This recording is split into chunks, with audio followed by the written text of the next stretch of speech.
Alors on continue avec le matériel. Ce qu'on aime aussi utiliser chez Gwen et Paul, c'est le harnais d'éducation. Donc avec le harnais d'éducation, on a la possibilité de pouvoir travailler et sur l'avant du chien et sur le dos, si on veut travailler en longe. Donc pour un harnais, on va utiliser une laisse simple. Chez Gwen et Paul, on aime les laisses en gomme parce que c'est agréable lorsqu'on s'entraîne. Pour les mains, c'est antidérapant. Donc cette particularité d'harnais, on a un réglage aussi au-dessus des épaules, d'accord? Donc sur les molosses, c'est intéressant de pouvoir régler, d'avoir un réglage ici pour pas que le harnais tombe sous les épaules, d'accord? Donc là on est à peu près pas mal. Ce qu'il faut, c'est que la boucle puisse être amovible, ok?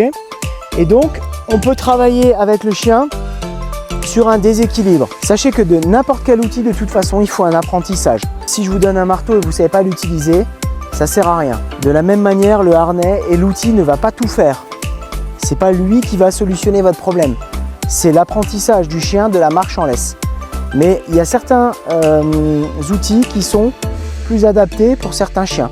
Si un chien est habitué à tirer avec un collier plat ou avec une laisse lasso, c'est intéressant de passer sur un harnais.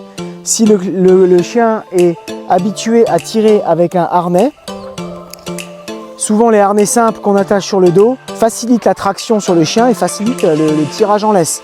Donc c'est intéressant de pouvoir travailler avec une laisse lasso. Et pour ça, il faut effectivement se rapprocher d'un éducateur qui va passer d'un outil à un autre et qui va vous expliquer comment l'utiliser. Là en l'occurrence, le harnais il est intéressant. Il y a des petites spécificités sur la mise en place que je fais avec mes clients. Vous pourrez les voir sur des vidéos tuto de marche en laisse. Mais là, c'est juste pour vous montrer que c'est agréable. Voilà, on peut tranquillement marcher avec la chienne. C'est plutôt intéressant. Et un chien qui a apprentissage du rappel, on peut aussi positionner la longe sur le dos. Voilà en ce qui concerne le harnais d'éducation. Je n'ai pas de marque spécifique à vous recommander. De toute façon, vous trouverez ça sur notre site gwenetpaul.com. Voilà pour le harnais.